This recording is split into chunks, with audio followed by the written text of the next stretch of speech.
Assalamualaikum warahmatullahi wabarakatuh.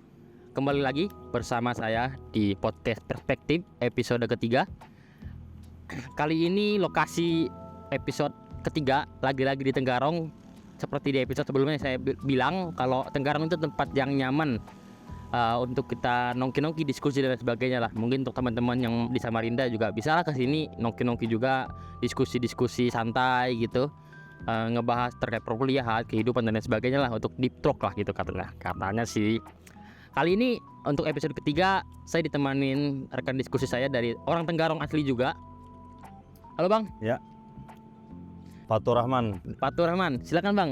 Ya, perkenalkan dulu sedikit ya. Saya Fatur Rahman, mahasiswa ilmu pemerintahan juga, angkatan 22. Angkatan 2000. Saya asli orang Tenggarong, Tenggarong asli. Kutai asli Bang. Kutai asli. Padahal Kutai asli, saya juga orang Kutai asli teman-teman. Iya, masuk aja berarti ya. Iya, betul. Beneh kata orang Kutai itu beneh. Bener. Oke, sekarang kan untuk perspektif di episode ketiga ini ada dua penulisan Bang. Yang pertama itu terkait netralitas presiden di pemilu 2024, lebih tepatnya untuk Pilpres. Oh iya. Nah, yang kedua itu terkait banyak sekali riset-riset anak muda yang diabaikan oleh lembaga riset gitu. Nah, ini salah satu isu yang juga disentil sama mantan presiden yang ke-6. Maksud saya mantan presiden yang ke-5, Megawati. Terkait riset-riset anak muda ini banyak yang dikesampingkan gitu. Oh iya. Nah, mungkin langsung di topik yang pertama nih Bang ya, terkait netralitas Jokowi untuk Pilpres ke depannya. Unik sekarang tuh dinamika politik sekarang tuh unik, tidak seperti yang lalu-lalu gitu kan. Kalau yang lalu-lalu itu kan dia dinamika politik itu lebih ke arah identitas. Iya. Nah, namun sekarang ini dinamika politik itu masing-masing kandidat itu berlomba-lomba untuk mendapatkan exposure. Betul, exposure dari presiden. Nah, ya tapi Anies Baswedan enggak ya, enggak, karena dia oposisi. Nah, tapi ada dua kandidat yang ya berlomba-lomba lah untuk mendapatkan exposure dukungan dari presiden sendiri. Nah, seperti yang kita ketahui ya, bahwasanya presiden itu adalah salah satu kepala negara yang harusnya netral. Betul. Netral dalam melakukan pilihan politiknya gitu. Ya, tidak terlalu banyak cawe-cawe lah gitu bahasanya kan. Nah, kalau dari Bang Fatur sendiri melihat kondisi politik dengan presiden yang sudah terang-terangan gitu memberikan dukungannya ke masing-masing calon gitu loh. Iya. Kadang nggak jelas gitu presidennya sebenarnya dukung ke mana sih, gitu kan ya. Mungkin pandangan seperti apa sih? Saya masuk ya. Terima kasih nih buat Bang Robi, rekan-rekan HIMIP juga bikin programming seperti ini yang luar biasa. Ya, kemarin ada soal Jokowi menyinggung soal cawe-cawe kan. Ya, betul. Yang cawe-cawe itu kan diksi dari Jawa yang artinya campur tangan gitu. Yang kita tahu sendiri yang namanya campur tangan itu konotasinya pasti negatif gitu kan. Iya. Nah, bagaimana sebenarnya hal-hal seperti itu tidak perlu diucapkan seorang presiden begitu. Mencampuri tangan atau mengintervensi lah bagaimana proses politik demokrasi di negara kita sendiri. Iya. Dan itu sebenarnya tidak perlu diucapkan, bahkan dilarang untuk diucapkan oleh seorang presiden. Gitu ya. Oke. Kalau saya sih ya melihat dari sisi positifnya, Presiden Jokowi melakukan pilihan politika sendiri. Mungkin dari sudut pandang saya, mungkin Bang Fatur silakan untuk bersudut pandang sendiri juga. Kalau dari saya sendiri melihatnya bahwasanya Presiden Jokowi sudah melakukan banyak proyek-proyek besar gitu. Salah satunya ibu kota negara. Nah, ini kan baru proyek yang baru sekali menurut saya ya, baru beberapa tahun berjalan. Nah, ibu kota negara ini tidak bisa dibangun serta-merta dalam waktu 10 tahun. Betul. Bangun lama sekali, mungkin butuh waktu 30 tahun lebih. Nah, maksud dari Presiden Jokowi ini mungkin menurut saya, secara pandangan saya sendiri, dia melakukan ini semata-mata untuk negara, kepentingan negara, agar program-program yang sebelumnya itu bisa berjalan dengan baik. Karena ya memang saya akuin program-program dari Presiden Jokowi ini untuk proyek yang besar itu cukup berjalan lancar gitu. Maksudnya memang berdampak baik untuk masyarakat. Iya. Tapi kalau melihat dari sisi itu saya seperti itu. Nah, kalau dari Bang Fatur seperti apa sih? Kalau dari sisi itu apakah memang ya sudah tidak seharusnya gitu loh presiden itu ikut campur tangan? Ya, sebenarnya kan kalau kita lihat ya, presiden ini melihat ingin memilih calonnya itu yang bisa meneruskan legacy kan. Legacy atau peninggalan dari seorang presiden ini. Bagaimana program-program yang dia buat, kebijakan-kebijakan yang dia buat bisa dijalankan oleh orang selanjutnya. Nah, tetapi itu sebenarnya hal yang bagus. Tetapi tidak dengan cara bagaimana dia mengikut campuri urusan politik. Proses politik itu tidak diperlukan, apalagi seorang presiden itu sudah melanggar etika politik namanya. Padahal etika politik pun itu harus dipegang teguh gitu nah. Apalagi dia seorang pemimpin negara. Dia hanya seperti ingin meninggalkan legacy, yaitu dari misalnya IKN. Dia hanya ingin meninggalkan IKN dan ingin mencari calon pemimpin yang bisa meneruskan proyek ini gitu nah. Padahal pemimpin yang baik pun seharusnya meninggalkan kebijakan-kebijakan yang baik tanpa mengikut campuri proses politik dan demokrasi di negara. Iya. Kalau seandainya ini statement yang dikeluarkan Jokowi, cawe-cawe, mencampur tangan itu subjeknya dia bukan sebagai presiden lagi, tapi berubah menjadi player politics. Jadi pemain politik dia di sana. Subjeknya bukan sebagai seorang presiden gitu. Nah, itu yang mendasari bahwa yang saya katakan tidak sepantasnya seorang presiden mengatakan hal itu. Iya. Karena ya kita melihat ya dua kandidat ini kan masing-masing, salah satu kandidat yang pertama Ganjar itu dari partai Jokowi itu sendiri. Ya, betul. Dan juga Prabowo dari kabinet itu sendiri, dari kabinet Jokowi. Ya, menurut saya sih memang tidak sepantasnya Jokowi untuk ikut campur tangan terkait gimana sih rencana politik ke depannya. Tapi ya ini juga menjadi salah satu matinya dari gagasan-gagasan para kandidat menurut saya sih. Iya, betul. Ya, dan karena ya sudah seharusnya para kandidat calon politik itu punya gagasan sendiri masing-masing tanpa ada intervensi, Betul. tanpa adanya tendensi dari partai politik ataupun dari orang yang lainnya. Kalau ini kan dalam bahasa halusnya ya, menurut saya sih kalau Jokowi masih tetap berusaha untuk campur tangan, bahkan lebih lagi campur tangannya, maksudnya sudah masuk yang lebih ke dalam lagi. Ini sudah menjadi salah satu metode baru dari Orde Baru. Betul sekali. Gitu ya. Ibaratnya kan otoriter tapi di bawah atau di belakang tangan gitu ya. Menurut saya sih ya, kalau dari Patur sendiri sih sebenarnya ya, politik yang seperti ini apakah akan mengarah ke negara yang lebih diktator, liberalis, atau tetap teguh dengan nasionalis? Oh ya, betul. Kalau kita lihat dari statement yang dihasilkan, dampak yang dihasilkan hanya dari sekedar kata cawe-cawe itu berdampak besar bagi dinamika politik di Indonesia gitu. Bagi kehidupan masyarakat pun begitu. Karena apa? Yang ditunjukkan Jokowi mencampur tangan proses politik itu merupakan sifat-sifat dari otoriter. Itu menunjukkan sifat-sifat itu. Karena apa? Dia mencoba berupaya untuk mengintervensi, mencampur tangani urusan-urusan politik yang seharusnya tidak, itu bukan menjadi tugas seorang presiden. Iya. Ya sih kedepannya ya, kalau menurut dari Bang Pato sendiri deh, kalau berusaha masing-masing kandidat ini deh, mereka berusaha untuk mendapatkan exposure, itu salah satu hal yang menunjukkan kualitas itu mereka baik sebenarnya, atau justru itu salah satu mereka berusaha mendapatkan jalan mulus gitu. Iya. Mungkin ada gak kalau pandangan terkait masing-masing kandidat ini yang berusaha untuk mendapatkan exposure itu? Ya, itu bahayanya. Itu kan seperti bentuk, ada para kandidat yang meminta exposure, itu bentuk dari hasil yang dikeluarkan oleh Jokowi, karena seperti ingin menawarkan gitu lah. Ada penawaran yang akan diberikan Jokowi, yaitu berupa exposure, berupa elektabilitas yang diberikan dukungan gitu lah ya. Iya. Nah, itu yang bahayanya di situ. Karena kita akan sulit sekali mendapatkan para pemimpin yang berkualitas. Karena ada itu. Bukan hanya itu, karena mencampur tangan nih itu kan dia hanya bukan mencoba untuk memilih pemimpin, tetapi menyingkirkan. Itu logika sebaliknya kan. Dia berusaha untuk memilih atau mencari pemimpin yang ingin dia pilih dan menyingkirkan siapa yang akan disingkirkannya. Siapa yang dipilihnya justru pasti akan mendapatkan keuntungan, karena dia akan menggunakan semua upaya kekuatan kekuasaannya untuk mendukung siapa yang ia pilih. Iya, betul.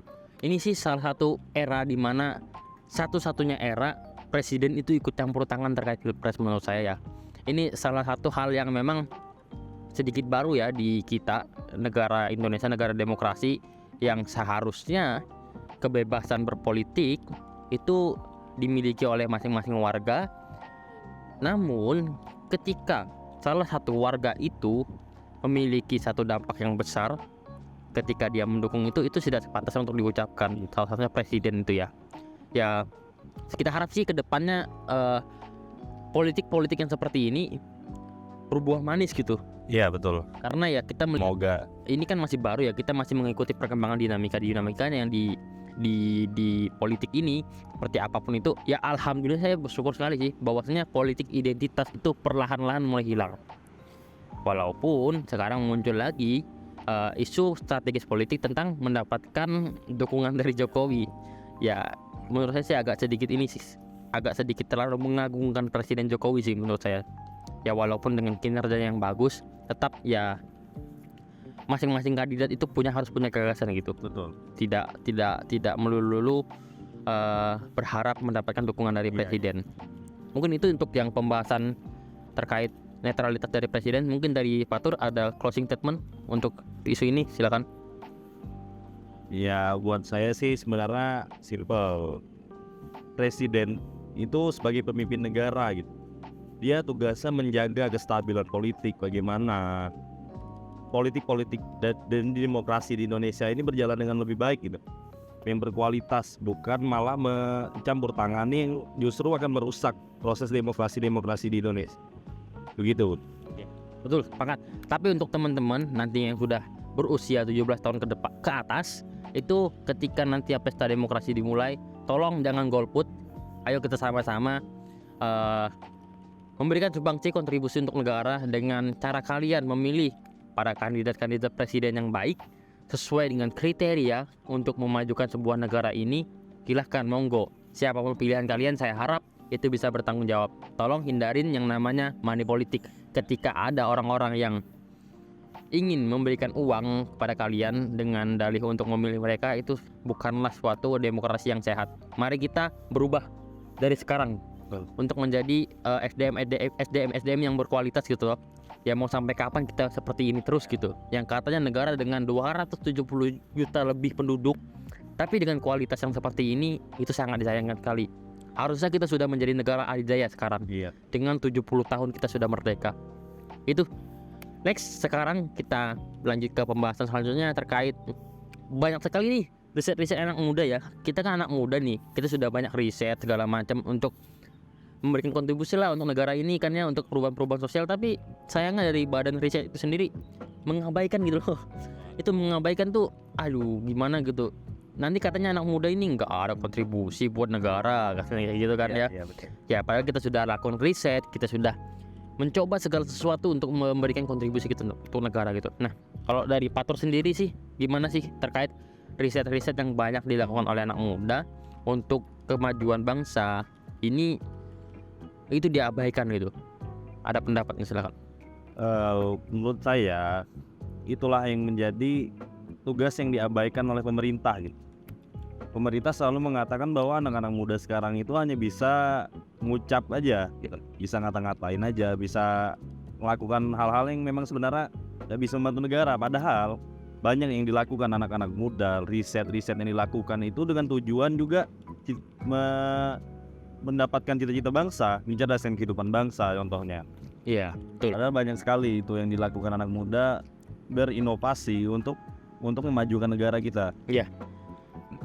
Ini bisa kita lihat ya, banyak sekali anak-anak bangsa kita yang memilih berkarir di luar negeri. Betul. Karena hasil karyanya itu tidak dihargain. Iya.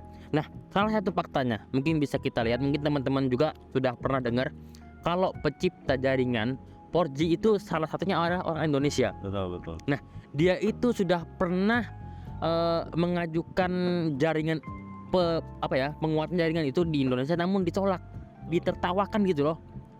Akhirnya dia berangkat ke luar negeri dan disosialisasikannya ke luar negeri, dan di sana diterima gitu. Iya. Karena itu adalah salah satu ide yang brilian untuk kemajuan teknologi gitu. Nah, ini nih di negara kita, negara Konoha, negara Wakanda, yang seharusnya memanfaatkan sumber-sumber yang seperti itu malah diabaikan gitu loh, dianggap lucu gitu, dianggap mustahil. Ya menurut saya nggak ada yang mustahil di bidang keilmuan. Ada juga salah satu siswa SMA, dia itu pernah memberikan memberikan semacam terobosan teknologi yang untuk kemajuan teknologi di Indonesia, namun itu ditolak oleh pemerintah. ketika dia berangkat ke luar negeri, tepatnya di kantor Google, itu malah diapresiasi programnya dia dan itu diterapkan. Nah, menurut dari Pak Tor sendiri, hal yang seperti ini nih, apa sih sebenarnya kriteria yang membuat negara ini melihat itu tuh sebelah mata gitu loh? Apakah karena negara ini sumber SDM pemerintahnya itu tidak bagus gitu kan ya? Gimana gitu? Silakan. Ya, sebenarnya permasalahan ini udah dari lama gitu kan. Bagaimana pemerintah itu tidak ada rasa apresiasi, tidak ada cara untuk mengapresiasi hasil-hasil anak muda, inovasi teknologi yang diciptakan, riset-riset yang bermutu itu tidak ada apresiasi dari pemerintah. Itu udah menjadi masalah yang dari dulu. Bahkan dari presiden kita pun, B.J. Habibie pun begitu kan. Betul. Dari dulu lah itu. Dan itu menjadi PR besar buat pemerintah. Ya memang sebenarnya kalau kita lihat dari SDM pemerintah pun seperti acuh juga gitu. Acuh dengan hal-hal seperti ini yang padahal bisa membantu memajukan negara. Bagaimana pemerintah itu sebenarnya sangat diperlukan apresiasinya. Dan jadi di masa yang akan datang itu kita tidak heran gitu nah. Jangan heran ketika ada beberapa anak muda itu yang udah seperti acuh juga dengan apapun keadaan negara, karena tidak ada bentuk apresiasi dari pemerintah. Tidak ada bentuk bantuan dari segi manapun, mau dari segi olahraga, teknologi yang diciptakan anak muda yang berbakat, berprestasi pun tidak ada apresiasi yang baik dari pemerintah. Iya, betul juga sih. Ini menjadi salah satu perubahan sosial ya. Iya, betul. Bukan hanya di pemerintah tapi di masyarakat juga, yang akhirnya membuat negara kita ini lebih dikenal dengan negara yang sensasional. Iya, betul. Nah, salah satu berita yang baru sekali nih, kita tuh negara yang aneh sih menurut saya. Ketika sesuatu berita yang tidak dipentingkan itu malah heboh sekali gitu loh. Nah, namun ketika ada berita yang penting, berita tentang prestasi anak bangsa, itu semuanya orang pada hening diam. Kayak acuh nggak acuh gitu loh. Nah, anehnya itu masyarakat kita itu lebih suka dengan berita-berita yang sensasional. Nah, menurut saya itu adalah hal bodoh. Apa ya? Stop gitu loh memberikan panggung untuk orang-orang bodoh yang membuat citra negara itu menjadi buruk. Gitu kan ya. Kalau dari Pak Tor sendiri sih, kalau melihat ini, jika terus-menerus gitu sifat seperti ini, apakah ini bisa dirubah atau ini sudah menjadi akar gitu loh untuk negara kita dari anak muda itu sendiri? Kalau melihat hal itu kan kita pasti berpikir bahwa yang akan datang nanti pola masyarakat, pola berkehidupan sosial itu berubah gitu. Dimana anak-anak muda itu udah nggak kejar-kejaran lagi untuk mencari prestasi, hanya sekedar mencari sensasi yang dirasakan bahwa anak muda itu akan lebih menghasilkan gitu. Yang ingin viral aja gitu ya. Joget-joget depan kamera kayak gitu enggak jelas itu. Ditunjukkan pun begitu di media massa. Hal yang berprestasi itu orang udah nggak peduli gitu. Nah, jangan heran nanti ketika hal ini pun yang harus terus dilakukan oleh pemerintah pun akan merubah pola masyarakat, bahwa anak-anak muda nanti akan merasa acuh gitu dan hanya mencari sensasi tanpa mencari prestasi. Betul. Mungkin itu ya terkait obrolan kita singkat pada hari ini. Mungkin ada closing statement dulu deh dari Pak Tor terkait untuk memberikan semangat lah kepada anak muda untuk bisa terus semangat untuk mencari prestasi gitu loh. Kita acuhkan yang namanya sensasi. Mari kita bangun generasi muda yang jauh lebih sehat dan berkualitas untuk negara kita gitu. Bagi saya ya, kita sebagai anak muda pun merasa bangga ketika ada anak-anak seusia kita pun menciptakan berbagai prestasi gitu. Dan itu juga menjadi faktor pendorong kita sebagai anak muda untuk tetap ikut serta juga mencari prestasi-prestasi yang bisa mengharumkan nama bangsa gitu. Tidak peduli pun bagaimana cara pemerintah sekarang menanggapi hal-hal seperti ini, tapi kita tetap selalu berusaha aja sebagai anak muda bagaimana cara kita tetap berinovasi, mempunyai gagasan yang luar biasa untuk masa negara kita sendiri. Ya, betul. Untuk teman-teman yang seumuran kita, generasi Z, itu ya sudah seharusnya kita menjadi salah satu tonggak untuk kemajuan negara, karena dengan pemikiran-pemikiran kita, ide-ide kreativitas kita sudah seharusnya bisa memajukan negara. Stop hal-hal bodoh, stop hal-hal yang kita memberikan panggung kepada orang-orang yang aneh yang justru hanya akan membodohi masyarakat, yang justru hanya akan mempengaruhi cara pola pikir masyarakat, itu menjadi bodoh. Stop untuk itu. Jadi terima kasih untuk Bang Fatur Ya. atas waktunya. Sama Bang. Ya untuk teman-teman juga ya, jangan lupa tonton perspektif ini di channel HIMIP YouTube, HIMIP Fisip Unmul, dan juga di Instagram. Dan untuk teman-teman ilmu pemerintahan juga yang ingin opininya kita diskusikan dengan cara yang santai seperti ini, silahkan kirim perspektif kalian di Instagram HIMIP Fisip Unmul, karena ini akan diupload, didiskusikan setiap bulannya, seperti itu. Ya, terima kasih. Kurang lebihnya saya mohon maaf. Wabillahi taufiq wal hidayah. Assalamualaikum warahmatullahi wabarakatuh. Waalaikumsalam. Mentors, thank you.